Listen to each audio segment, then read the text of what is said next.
Le voici. Jésus a dit que donnez tout ce que vous avez. Jésus a dit que heureux les pauvres.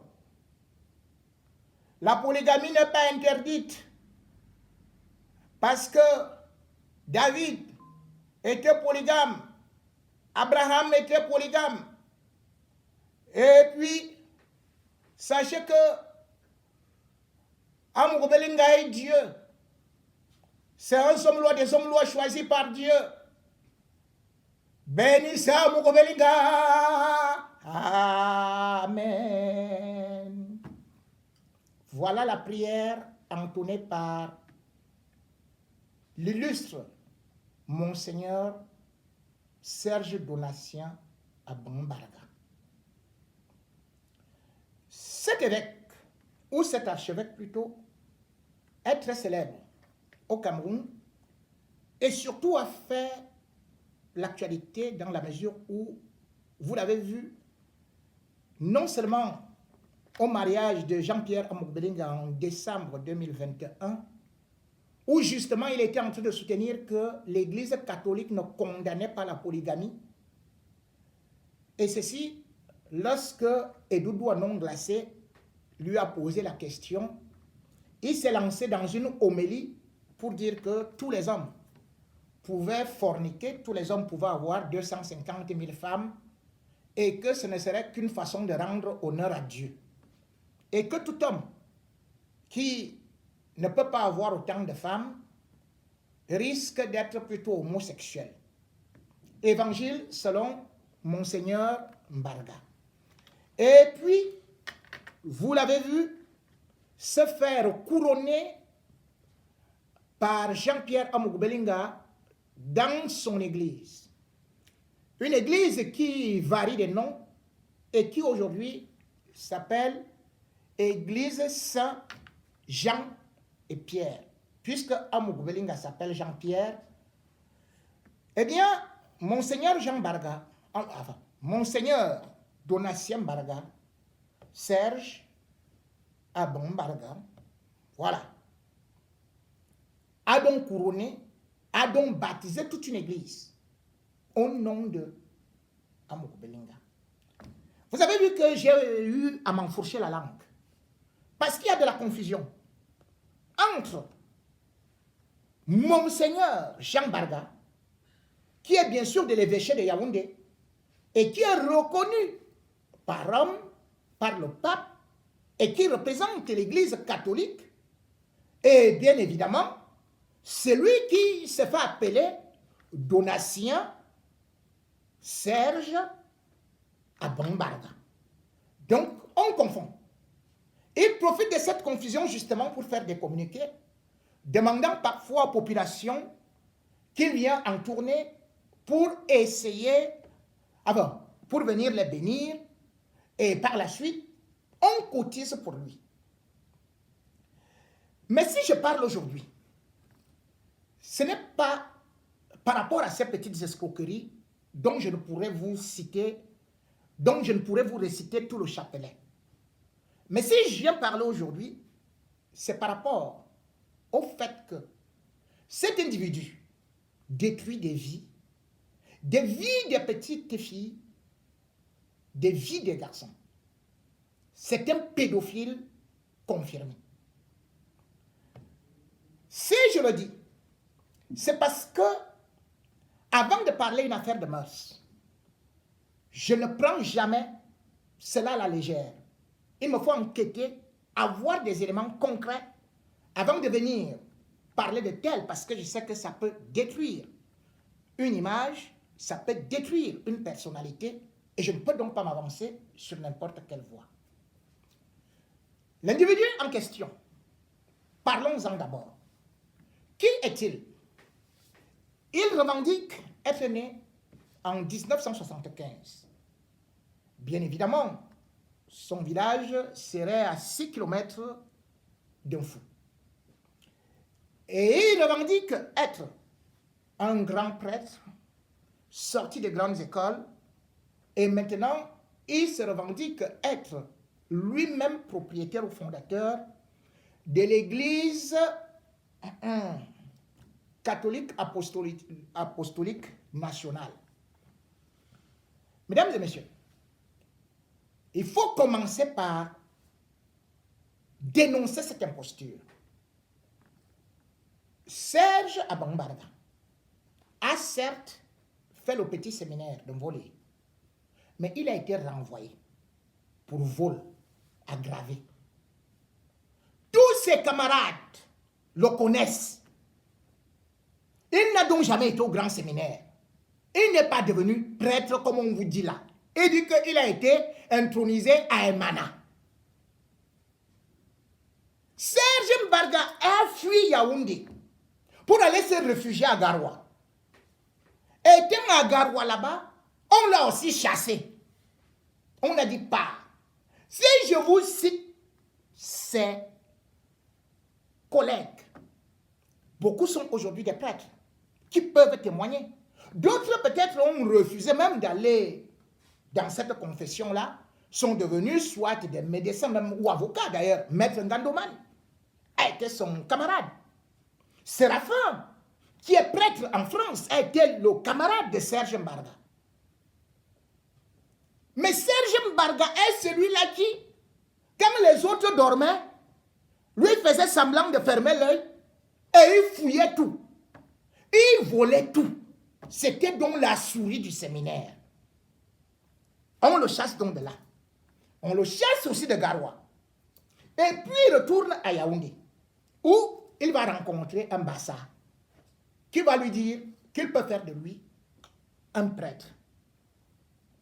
Mais cependant, on va se rendre compte que en Kolfoulou, là où il a été intronisé prêtre, je ne sais pas si vous connaissez les prêtres, le gars Bassa là, c'est un Bassa hein, qui avait les chasse-mouches et consorts. Je ne sais pas si on introduit.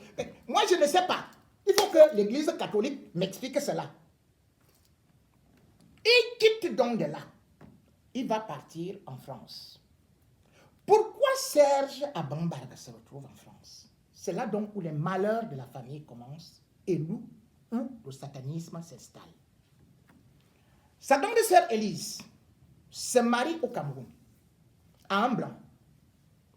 Et elle arrive ici. Moins d'une semaine après, elle fait un accident grave. Les derniers jours, elle les a passés avec Serge Abangbarga. Elle était installée à Lyon. Et pour cet accident, sa tête sera coupée. Son mari meurt. Et même le beau-père cache.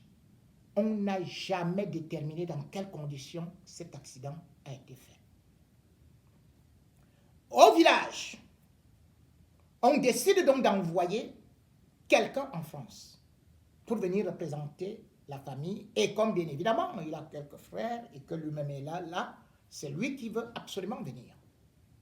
Il arrive donc en France où il va, au lieu de rentrer, après le deuil, va plutôt s'installer. Mais par ses agissements, contrairement à ce qu'il vous dit, qu'il venait faire des études, il a été expulsé comme un sans-papier.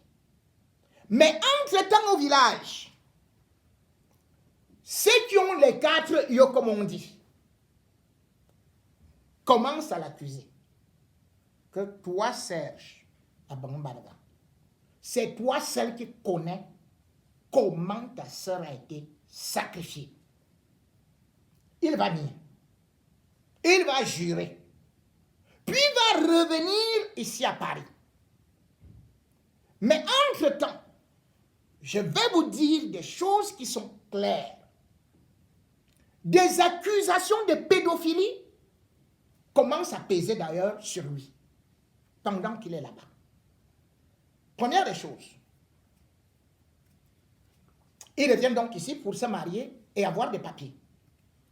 Quand il arrive, il va d'abord tourner autour d'une fille qu'on appelle Manuela, qui, croyait-il, était française. Échec. Puis va tomber sur une autre femme dont je tais le nom parce qu'ils se sont mariés à 2. La fille vivait à Besançon. Il a tout fait pour détourner la femme en disant qu'il était un grand prêtre exorciste. Et comme cette fille-là aussi croit beaucoup en Dieu, elle a dit, oh mon Dieu, tu m'as envoyé quelqu'un, l'homme de ma vie. Elle aussi, elle a couru. Ils ont acheté une adresse ici au 10e arrondissement de Paris et se sont mariés sans la famille. Entre-temps, lui dit qu'il fait l'exorcisme. Cet individu, au regard d'un certain nombre de choses, va donc commettre des délits tels que, par exemple, la cousine de cette fille, de son épouse, qui vit actuellement en Belgique, elle a un enfant d'à peine 5 ans, Wendy. C'est elle qui sera la première à courir pour dire c'est grave, en pleurant. Qu'est-ce qu'il y a? Non, tonton Serge m'a mis les mains là-bas et tout. 5 ans. Cette histoire va faire du bruit. Mais au Cameroun, comme il a quelques appuis, on éteint vite l'incendie. La maman va d'ailleurs arriver ici, en France. Pas en France, en Belgique, elle va porter plainte. Et c'est Interpol qui va s'occuper du dossier. On découvre qu'il est en Gerville, ici en France, le Serge Mbarga en question. Parce qu'après avoir côtoyé tout ce que vous pouvez imaginer ici, voilà, dans le 18e et tout ça, il est parti se cacher en Gerville, à Esson. Il avait pris une villa là-bas, où d'ailleurs il a été expulsé parce qu'il ne parvenait pas à payer. Et quand il va s'installer là-bas, bien évidemment, la gendarmerie d'Angerville sera derrière lui. Cette gendarmerie d'Angerville va mettre la main sur lui et le coffrer. Sauf que il n'avait pas été condamné au Cameroun. Et la gendarmerie ne peut pas le maintenir puisque la plainte avait été déposée au Cameroun et l'affaire a été éteinte là-bas. La gendarmerie demandant donc ne serait-ce que quelques éléments et lui soudoyant la famille, eh bien la gendarmerie va dire mais on ne peut pas le garder si on n'a aucun élément. La plainte a été déposée au Cameroun et puis il n'y a pas eu de jugement et tout et tout. Mais entre-temps, on va faire des enquêtes. C'est comme ça que le bon monsieur va profiter pour se barrer. Il va à l'ambassade du Cameroun à Paris. Il va rencontrer le commissaire Ongola, lequel va lui délivrer un laissez-passer. Le laissez-passer, c'est avec le nom d'autrui, parce qu'il sait que la police peut bien l'arrêter au niveau de l'aéroport. Donc on lui donne un faux laissez-passer et il voyage, il part au Cameroun. La preuve, c'est que depuis là, pour qu'il revienne en France, il vous ment. Il passe par la Turquie. Et puis trace en Suisse et entre par la route en France. C'est comme ça qu'il arrive ici. Mais entre-temps, ce n'est pas la première plainte. Il faut se dire qu'au Cameroun, il avait déjà vécu avec une fille qui d'ailleurs avait épousé un chanteur, Pasto, comme vous connaissez. Et cette fille vivait avec lui à Ekounou. Et qu'est-ce qui s'était passé? Eh bien, cette fille également, étant couchée dans la chambre, avait entendu comment sa petite sœur, toute petite, était en train de crier, elle était sortie, en disant que, oui, c'est Serge, Serge est venu me faire ma chère. Vous avez appris au Cameroun qu'on avait versé de l'eau chaude sur un prêtre à Ekounou. C'était Serge Mbarga. Serge Donatien Mbarga. Donatien. Vous-même, vous entendez le nom d'un saint Donatien. Donatien, ça ne vous dit rien. Donatien, c'est le nom de Donatien Poigne, le premier féman du Cameroun. Voilà un féman qui n'a jamais donc été prêtre et qui vous dit qu'il a été ordonné prêtre en 2004. Pas qu'il a été ordonné prêtre en 2004, mais qu'il a été ordonné évêque en 2004. Je vais vous rappeler une chose. C'est que quand il vous parle de 2004, ici nous sommes en avril 2012. Ce monsieur va organiser une cérémonie, justement à l'Eston, pour dire que maintenant il est évêque. Il sera ordonné évêque par l'Église catholique brésilienne, les CAP. Mais ce jour-là, le 20 avril 2012, parce que Monseigneur Tonien Baka est saisi, il dit, mais c'est un bandit. Ce type, on ne le connaît pas. Il a falsifié tous les documents. Ça fait qu'il avait déjà même loué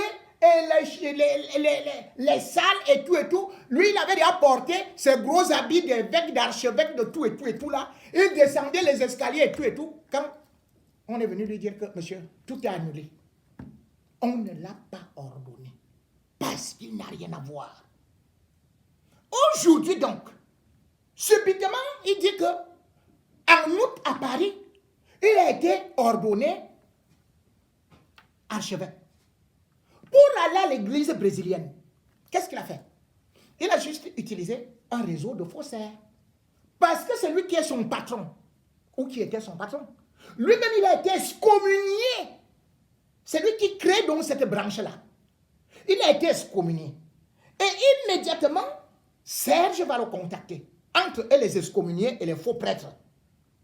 Il va donc prendre Serge, et c'est pour ça que Serge Abambarga se retrouve donc en train de dire qu'il est parrainé par l'Église catholique du Brésil. Il va d'ailleurs faire quelques voyages là-bas. Sauf qu'arrivé là-bas, toujours l'affaire des petites filles là, on va le chasser. On va encore l'excommunier, c'est pour ça qu'il ne parle plus de ça. Il vient donc, il dit que lui-même il crée déjà son église. Église catholique nationale. Et il va voir... Quand on vous parle d'un certain nombre de choses, avant d'arriver sur ces églises-là, et ce qui m'interpelle aujourd'hui, c'est que dans l'église-là, lui, il a utilisé l'église du Brésil pour faire l'immigration. Il a commencé à prendre de l'argent aux Camerounais pour t'envoyer au Brésil, y compris sa propre sœur, qui est connue sous le nom de Nana. Enfin, sous le sobriquet de Nana.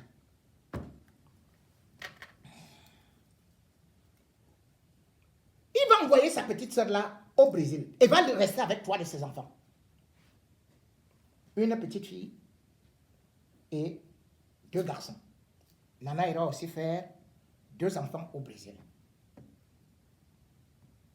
Mais si il était un oncle, un père, j'aurais laissé toutes ces escroqueries. Mais le problème, c'est que cette petite fille a commencé à maigrir, à moisir. Elle ne parlait plus à l'école.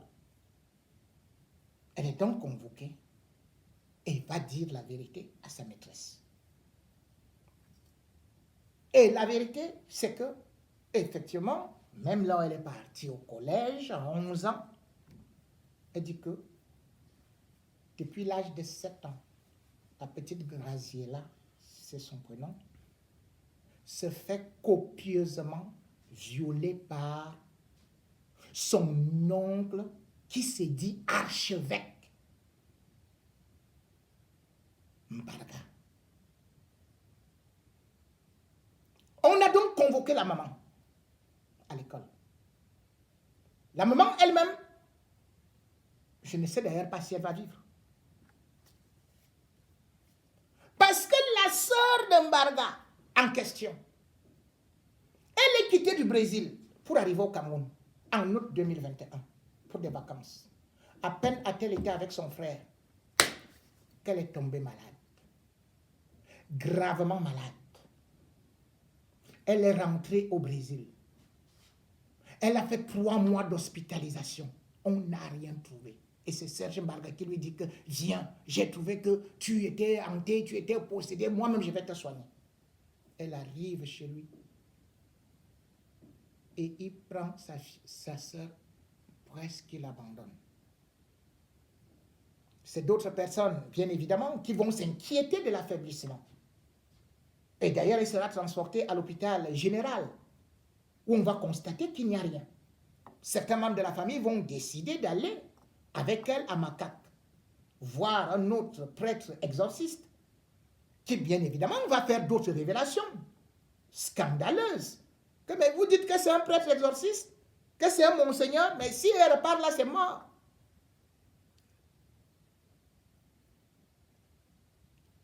Elle l'est affaiblie. Mais monseigneur Mbarga, dès qu'il a suivi que je suis en train de faire une enquête sur lui, il est parti menacer tous les membres de sa famille en disant qu'il va tuer, qu'il va mettre tous les enfants dehors. Je te mets à défi, Serge. Tu me connais. Et tu sais ce que je sais sur toi. Si tu touches à un cheveu de ces enfants, si ta sœur meurt dans les mêmes conditions que tous les membres de ta famille, tu vas voir ce que je vais te faire. Tu me connais. Tu as été avec moi à Paris. Et j'ai découvert, j'ai été le premier à découvrir ta sorcellerie. J'étais barré. Tu as tout fait pour que je ne parle pas. Mais j'ai dit, je ne peux pas laisser des enfants de 7 ans se faire violer. Elles sont nombreuses. Et je vais pousser des gens à témoigner. Toi, tu vas les menacer. Le terrain avec tes cousins, tu l'as arraché et tout ça. Tu fais venir à Mugbelinga ta propre fille. Tu l'as invité au Cameroun, non?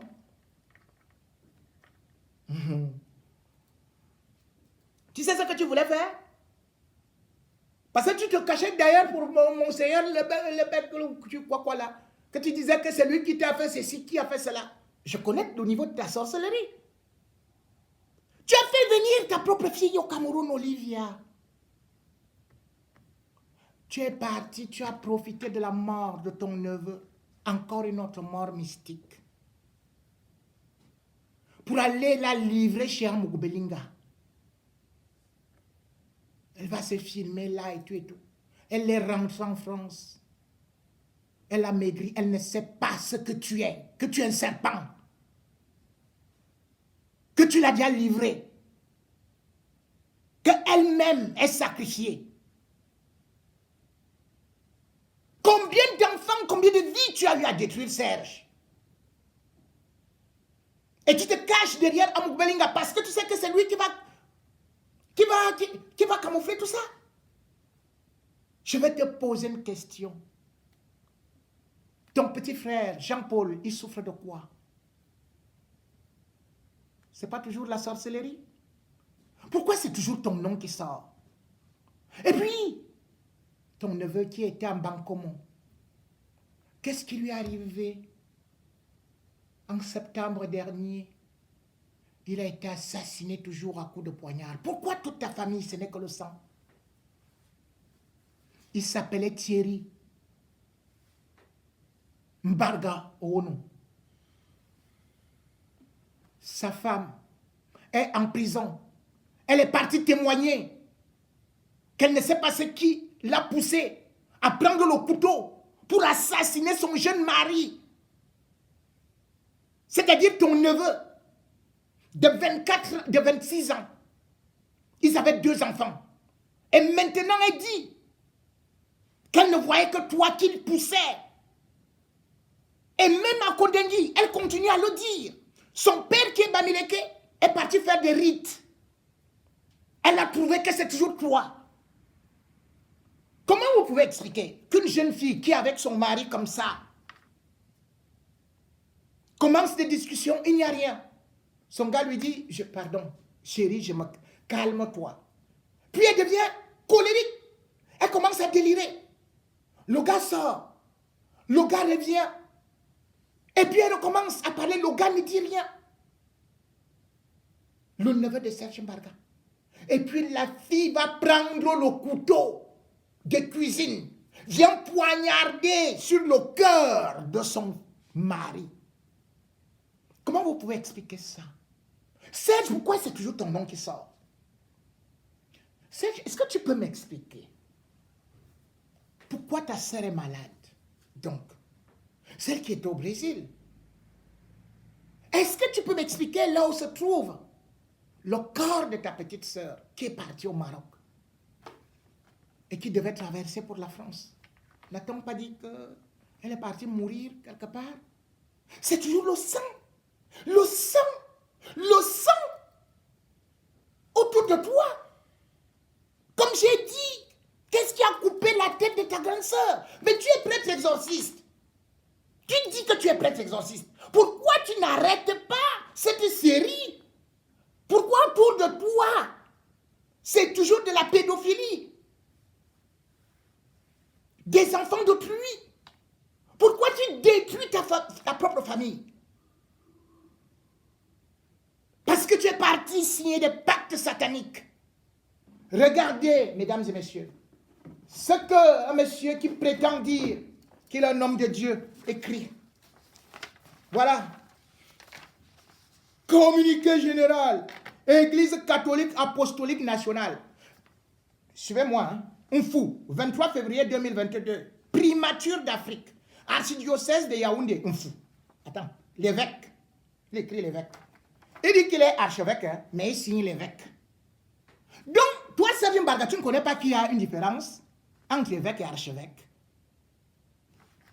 Communiqué général. Nous prions toutes les confessions religieuses, catholiques, protestantes, musulmanes, Zomlo.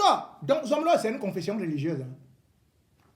La grande famille, le groupe L'Anecdote et autres confessions. Amis du patriarche Jean-Pierre Amougoubelinga, de se mettre résolument en prière, chacun selon son obédience, pour sa protection et pour la paix entre les Camerounais, au regard du devoir de charité que nous avons, les uns pour les autres, dans la famille humaine. Notre implication dans cette cause est vivement requise. L'évêque fait un fou le 23 février 2022. Monseigneur Serge Donatien Abambarga, l'évêque. Et donc, voilà quelqu'un qui ne connaît même pas le b.a.-ba de la religion, de l'église catholique. Tu ne peux pas dire que tu es de l'église nationale. Tu étais d'abord église brésilienne. Subitement, tu dis église nationale. Mais quelle est l'église qui peut être nationale? Toutes les églises dépendent de l'étranger. Pourquoi? Parce que ça dérive. C'est pour ça qu'on dit apostolique, c'est-à-dire ils doivent dériver des apôtres de Jésus. C'est pour ça qu'il y a l'église romaine, il y a l'église anglicane, il y a l'église orthodoxe. Toi, tu viens créer une nouvelle église au Cameroun. Cette église n'existe pas. Et puis, tu dis que non, c'est national. Et maintenant, tu écris primature d'Afrique. Je dis, hein, donc comment on dit que le Cameroun, c'est un continent là? C'est pour ça que... Donc, c'est toi qui as inventé ça, hein? National, vraiment. Et il fait un communiqué. L'autre communiqué, là, communiqué urgent, de ce 23 février 2022. Messe, neuvaine et rosaire dans toutes les paroisses en faveur de son excellence, de sa majesté Jean-Pierre Amougoubelinga pour vaincre l'adversité dressée contre lui pendant un mois. Vous suivez ce que quelqu'un dit? Quelqu'un qui dit qu'il est un prêtre, qu'il est évêque. Il ne sait pas. Il dit, au 23 mars 2022, nous rendons grâce à Dieu qui exauce nos prières à l'endroit de sa majesté Jean-Pierre Amougoubelinga, d'abord pour sa guérison, ensuite les préparatifs de son mariage, et enfin pour son voyage d'affaires en Europe. Voilà ce qu'on est. On va prier. Je profite de cette occasion pour remercier tous mes prêtres pour votre prompte implication. Le moment est encore venu pour nous donner à fond dans la prière contre les détracteurs qui en veulent à sa vie. et à son honneur. Je vous demande de vous mettre résolument en prière dès aujourd'hui, dans toutes nos paroisses, sanctuaires et grands séminaires, à partir de 17 h. Nous prierons que le Seigneur le couvre de son manteau d'innocence et il reste invisible aux yeux de l'ennemi, tant visible qu'invisible. Il est gain de cause dans tous ces combats. Compte tenu de l'urgence de cette neuvaine, j'attache du prix à la régularité de la prière chaque jour, dès 17 h précises. Question de maintenir l'union de prière dans une même communion d'esprit. L'évêque, Monseigneur Mbarga. Donc voilà, vous l'avez vu, non? Voilà Mbarga. Vous l'avez vu? Il est dans le mariage à Mugbelinga. Hein? Et il dit qu'il est église catholique. Lui, il est là. Ce monsieur que vous voyez, voilà donc un évêque. Il dit que c'est lui qui commande tous les évêques d'Afrique. Et c'est Amoubelinga qui vient lui donner la couronne. Donc, Amoubelinga, c'est le pape. Lui-même, il dit qu'il est le pape d'Afrique. Maintenant, le pape Amoubelinga, que lui, il va soigner, vient le couronner. C'est lui qui dit qu'il chasse le diable du corps d'Amoubelinga. Quand Amoubelinga disait qu'il est fou là, c'est Mbarga, Mbarga, qui part, il dit qu'il soigne sa folie. Voilà ce que Amoubelinga lui a donné. Amoubelinga lui a d'abord donné 95 millions, soi-disant pour cette église. Et puis le jour où il partait lui poser ce machin-là, il lui a encore donné combien? Il lui a donné 26 millions. Entre-temps, il va pour vendre sa propre famille. Il vend sa propre fille. Et au-delà de ça, comme je le dis aujourd'hui, tout ce que ce monsieur a fait, moi je ne voudrais pas m'étaler longtemps parce que c'est très grave si je dis tout. Mais pour l'instant, je lui donne encore cet avertissement. Jean Mbarga. Pas Jean Mbarga. Serge Donatien Mbarga. Je te demande d'aller toi-même avouer tes péchés devant la police. Que tu dises que tu n'es pas évêque. Que tu dises que tu es un bandit. Que tu as fui la France parce que tu es recherché. Que tu dises que tu n'as jamais été. Tout ce que tu racontes là. Tout le mal que tu as fait aux femmes. Et n'oublie pas qu'il y a les miens dedans. Hein. Tout le mal que tu as fait aux hommes à l'église. Et puis, tes amants hommes que tu as laissés ici. Les danseurs du Bikutsi là. Tout ça, on finira par étaler. Pour l'instant, ne menace pas des gars comme Cyril, ton demi-frère. Voilà le terrain que tu es en train de voler à tes cousins. Vous êtes en justice et tu passes derrière Amoubelinga parce que tu te dis que c'est lui qui contrôle Laurent Esso. Ce que tu as fait à l'auberge bleue, avec les filles, les petites filles, les petits garçons, tu as fui de là-bas pour aller t'installer en fou. Ou tu oses dire que tu as construit, que tu as acheté, tu n'as pas acheté, tu es en location, tu n'as jamais payé de maison. Tu es malhonnête. Et je te dis une fois de plus, il faut que Odile guérisse ta sœur, qu'on appelle Nana. Qu'elle guérisse. Que tu ailles l'enlever là où tu es parti la mettre. Et il faut que ces enfants, où tu es parti implanter ton mauvais liquide luciférien dans leur intimité, que tu ailles te repentir. Sinon, tu sais que ce n'est qu'une petite partie que je suis en train de dire là. Toi et moi, si tu es donc fort, comme tu dis que tu envoies les gens aux astres, tu fais ceci, tu envoies ceci, tu... Envoie-moi ça. Toi et moi, je te connais. Et tu le sais très bien. Dis à Mugbelinga là où tu me connais. Si même Mugbelinga savait, je crois qu'il te giflerait 250 fois.